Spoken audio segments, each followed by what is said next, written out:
Our message is essentially about the value and the importance of getting clinical collaboration for commissioning and service design, which connects with the values of our clinical colleagues and which builds effective relationships. And saying that really there's an awful lot else about commissioning which is important, contract management and data analysis and things like that, but actually there are people already in the system, professional managers and analysts, who are extremely well placed to do that for us and with us.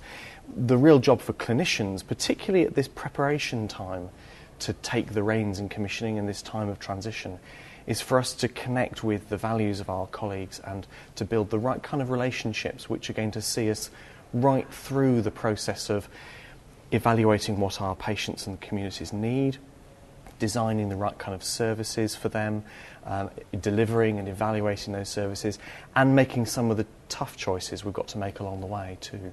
So are those the key stable and effective elements that you need in order to get through transition? We believe they are. The things that don't change are the things worth holding on to.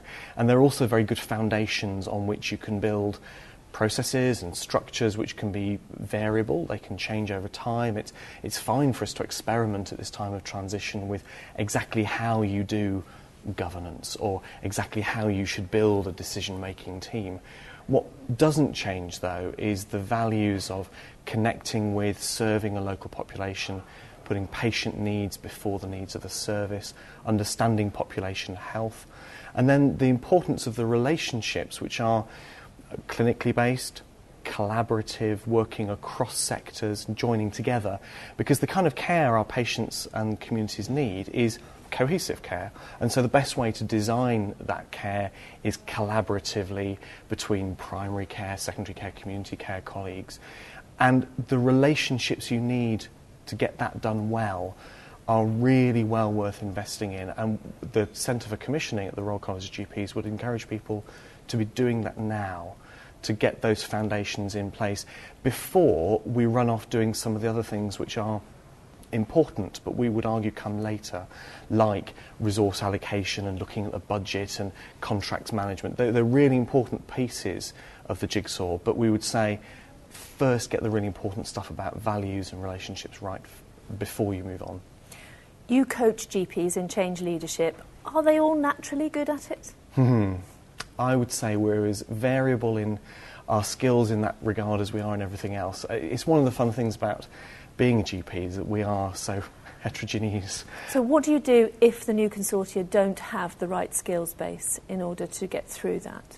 I think we need frameworks in place, first of all, to help consortia identify what skills they need. Actually, it's helpful that people are making lots of suggestions. I think some of the things the Department of Health are gearing up to do about describing what consortium authorisation should look like should help, by the sound of it, people identify where their gaps of development needs might be. And then I'm really encouraged by the degree to which everyone is talking the same language about the need to provide training, education, support networks, communities of practice to help GPs and other clinicians involved in this agenda to meet those skills needs they identify. I think it should be variable. There should be a variety of things available. I'm encouraged to see that it seems as though that is getting ready to be delivered. What do you think of the Health Select Committee's idea that the commissioning should move slightly away from just being the provision of GPs? I think it's good to have as multi-professional approach to designing services as we have a multi-professional approach to delivering them. I don't see it makes much sense at all to be designing service without having the people who know it best involved in that design process. Whether you need all of those people at the helm on a board, I don't know. The RCGP is very keen and has made very plain its wish to have multi-professional clinical membership of consortia boards. We think that's an important principle. But so is the important principle of maintaining flexibility, local responsiveness. We wouldn't want to take everyone away from clinical practice just to be attending lots of governance meetings. Perhaps more important is that the principles of openness, the principles of transparency, good Nolan principles of public life should be embedded within the way consortia do business, and that wherever possible, partnerships between patients and the public and clinicians and managers should be part of everything that we do.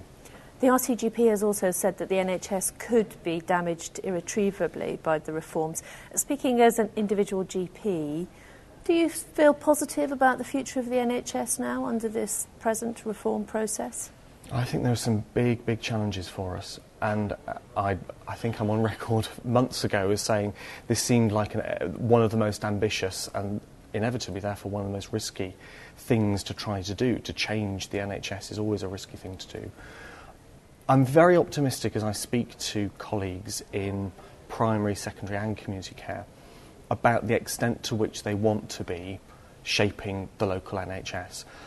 It's very unusual to come across clinicians who say, I don't care what the NHS looks like, I don't want to have any role in shaping it. Most people actually do care enough to want to play their part in shaping it. And actually I think as a foundation to be tweaking, evolving the NHS, that's a really great place to start.